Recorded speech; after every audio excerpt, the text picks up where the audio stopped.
ఇవాళ చిల్లర రాజకీయాలు చేసి కాదు. దమ్ముంటే మల్కాజ్గిరిలో పనిచేసి గెలువు.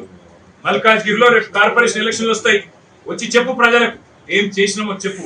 మేము చెప్తాం 10 ఏళ్లలో మేమేం చేసినాం, మీరేం చేసినరో దమ్ముంటే చెప్పండి.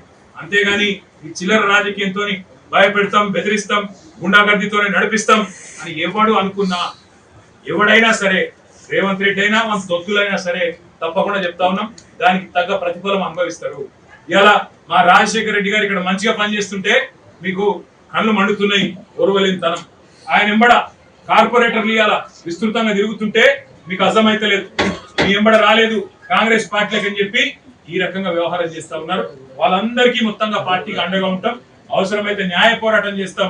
ఇలా ఎఫ్ఐఆర్ చేస్తలేదు, మేము కంప్లైంట్ చేస్తేనేమో ఎఫ్ఐఆర్ ఉండదు, కానీ ఎవరి మీదనైతే దాడి జరుగుతుందో మళ్ళీ వాళ్ళ మీదే ఉల్టా కేసులు బనాయిస్తారు.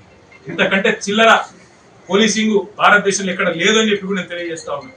మేము తప్పకుండా డీజీపీని కలుస్తాం, శాసనసభలో కూడా కడిగి పారేస్తాం. దాంతో పాటు తప్పకుండా ఏ వేదికలో మరి అధికారుల దురాగతాలను ఎండగట్టాలో అక్కడ ఎండగడతాం.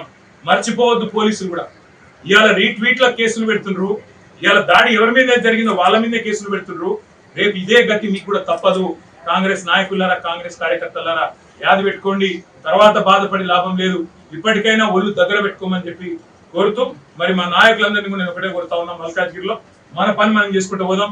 పిచ్చి కుక్కలు కొన్ని మరుగుతూనే ఉంటాయి, వాటిని పట్టించుకోవాల్సిన అవసరం లేదు, వాటిని పేరు పెట్టి పిలవాల్సిన అవసరం కూడా లేదు.